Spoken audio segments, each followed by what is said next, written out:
Palapit na ang election sa Taiwan at kapag hindi nagustuhan ni Xi Jinping ang resulta nito, ayon sa kanya ay ituloy niya na ang pag-invade o ang pagkuha ng Taiwan by force. Ating pakinggan ang report. What happens if the result does not make Xi Jinping happy? Will the Chinese president's dream of unifying Taiwan with China mean conflict in South China Sea? Beijing has been preparing to take over Taiwan by force for a while now. Xi recently sounded a warning to Taiwan. It came in the form of a New Year message. Xi Jinping said reunification with Taiwan was a historical inevitability. Ito ang palaging sinasabi ni Xi Jinping na very historical itong pag-unite niya ng Taiwan at mainland China. Kasi ang Taiwan naman talaga noon pa sa history ng China ay parte ng China at ngayon ito'y tumiwalag as a democratic country, ang Taiwan. Kaya merong prediction na in 2024 sa taon na ito ay merong mangyaring full-blown war between China and Taiwan at yan na ang mag-ignite or mag-start ng World War III dahil sa labanan sa giyera ng China at Taiwan ay mapasali diyan ang North Korea, South Korea, Japan, Philippines, Taiwan, and of course America with its allies, mga aliado ng Amerika na bansa, Australia, susugod kaagad yan, Great Britain, susugod kaagad yan, France, lahat ng mga yan. Kaya World War III ang mangyari. He added that compatriots on both sides of the Taiwan Strait must share in the glory of national rejuvenation. Another New Year speech was delivered in Taiwan by the outgoing President Tsai Ing-wen. She said the cross-strait relations should be decided by the will of the Taiwanese people.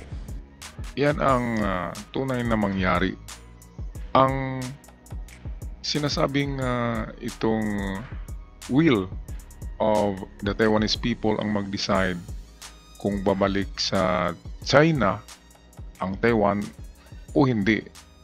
Ngayon kung hindi matuloy itong full-blown war ng China at Taiwan ngayong 2024, ito namang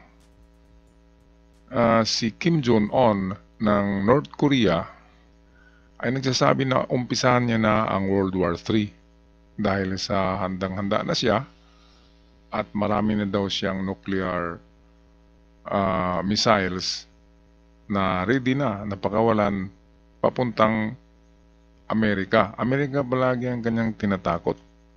Ating tingnan sa video.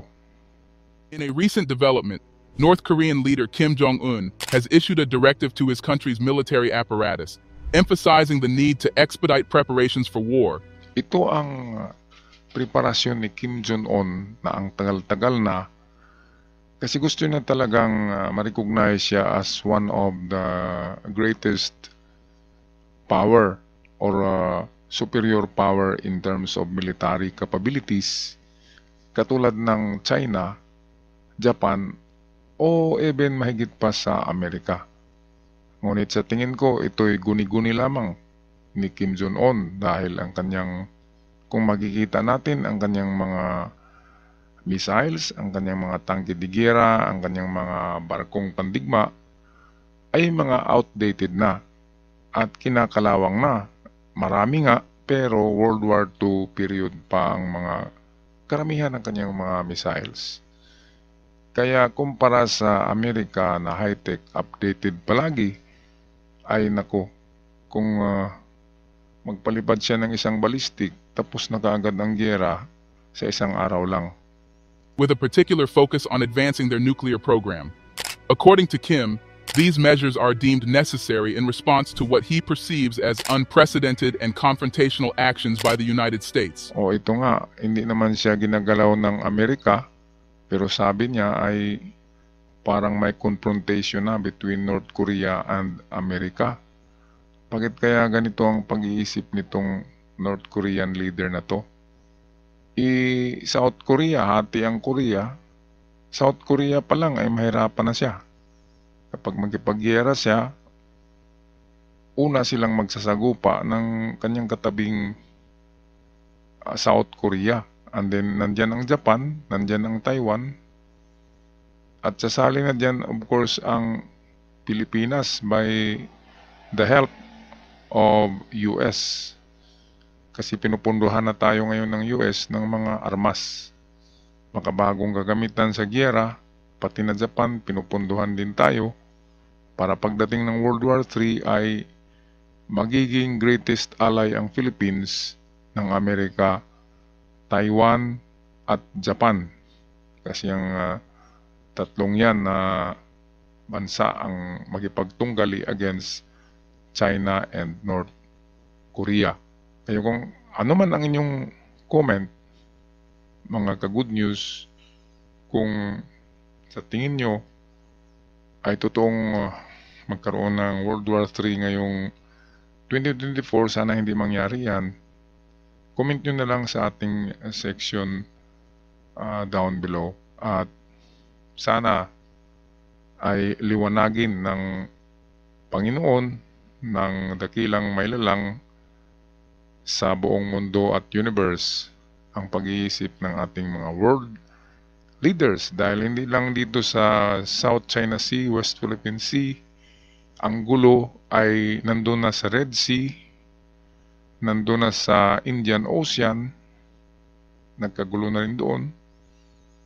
Kaya ang kulang na lang dito ay ang pagsiklab ng giyera dito sa atin sa Asia Pacific, lalo na diyan sa South China Sea. Kaya kung ganyan ang mangyari, ay nako, World War III na talaga.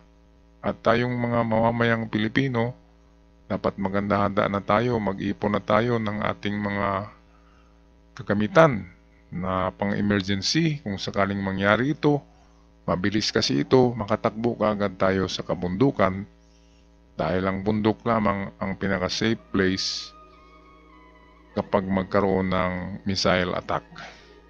Kasi ang mga syudad at mga lugar kung saan may military, yan ang tatargetin ng mga missiles.